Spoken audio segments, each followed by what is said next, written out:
Herkese selam. Kanalımıza hoş geldiniz. Bugün sizler için yapımı çok kolay, malzemesi az, harika bir et yemeği hazırlayacağım. Tarifimize geçelim. Öncelikle tatlı sivri biberlerimizin uç kısımlarını alarak ikiye bölelim ve kenara alalım.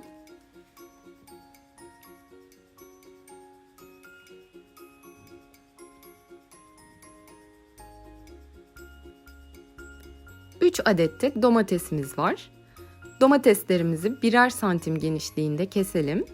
Çok ince kesmeyelim ki yemeğimiz pişerken domateslerimiz kaybolmasın.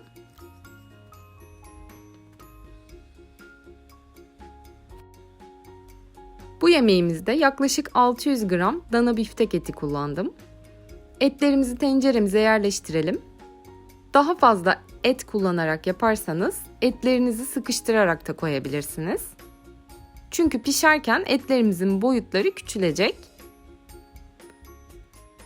Etlerimizin üzerine domateslerimizi yerleştirelim. Domatesler yemeğimize hem lezzet hem de renk verecek. Domatesleri yerleştirirken kabuklu kısımlarını üst tarafa getirelim.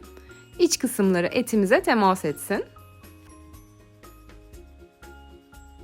Biberlerimizi de domateslerimizin üzerlerine dizelim.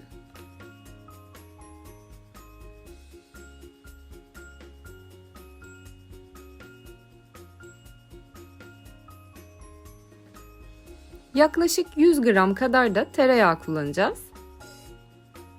Yemeğimizin üzerine parçalar halinde aralıklı bir şekilde dizelim. Yemeğimizin yapım aşaması bu kadar. İşte böyle çok kısa bir sürede hazırlanıyor. Mühürleme yok, ön pişirme yok. 5 dakikada pişmeye hazır hale geliyor. Artık pişmesi için ocağımıza alalım. Ocağımızı açıp kapağımızı kapatalım ve pişmeye bırakalım. Harlı ateşte bu şekilde kaynayınca ocağımızın altını kısalım ve kısık ateşte suyunu çekene kadar pişirelim. Suyu bitince etlerimizi bir çatal yardımıyla kontrol edelim. Genellikle kendi suyu bittiğinde pişmemiş oluyor. Sıcak su ilavesi yapıp yine kapağı kapalı bir şekilde kısık ateşte pişirmeye devam edelim. Etleriniz yumuşayana kadar gerektikçe sıcak su ilavesi yapabilirsiniz. Her etin pişme süresi değişebiliyor. Yemeğimin suyu yine bitti. Etlerimizi tekrar kontrol edelim. Gayet güzel yumuşamışlar. Bu aşamada tuzunu ve kekiğini ilave edelim. Tuzunu ve kekiğini damak tadınıza göre ayarlayabilirsiniz. 1 su bardağı da su ilavesi yapıp tuz ve kekiğin etlerin içine işlemesi için kısa bir süre daha kapağını kapatıp kaynatalım. 5 dakika daha kaynattım. Artık yemeğimiz pişti. Hafif sulu bir yemek oldu. Suyu da çok lezzetli oluyor. Susuz kalmamasına dikkat edelim. Şimdi de bu yemeğin yanına çok yakışan pratik ve lezzetli bir patates püresi yapalım. 3 adet patatesimizi küp küp doğrayarak tenceremize alalım. Üzerine gelecek kadar su ilavesi yaparak tuzunu da ekleyelim ve patatesler yumuşayana kadar pişirelim. Pişen patateslerimizin suyunu süzdürelim. Bir kaşık yardımıyla tel süzgeçten geçirelim. Hiç bekletmeden sıcakken 1 yemek kaşığı dolusu tereyağımızı ekleyip karıştıralım ki patateslerimiz sıcakken tereyağımızı eritsin.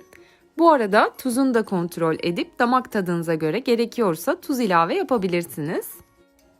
Tereyağı tamamen eridiğinde azar azar süt ilavesi yaparak kıvamını ayarlayalım.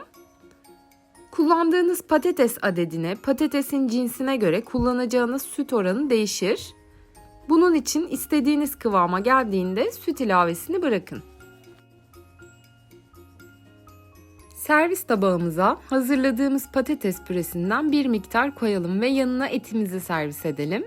Servis ederken mutlaka yemeğimizin suyundan da etimizin üzerine gezdirelim. Bu yemeğin yanına makarna da çok yakışıyor. Hatta yemeğin suyundan makarnanın üzerine de dökünce makarnanın lezzeti de harika oluyor. Videomuzu buraya kadar izlediyseniz abone olup beğenmeyi unutmayın. Şimdi etimizi keselim ve nasıl güzel piştiğini görelim.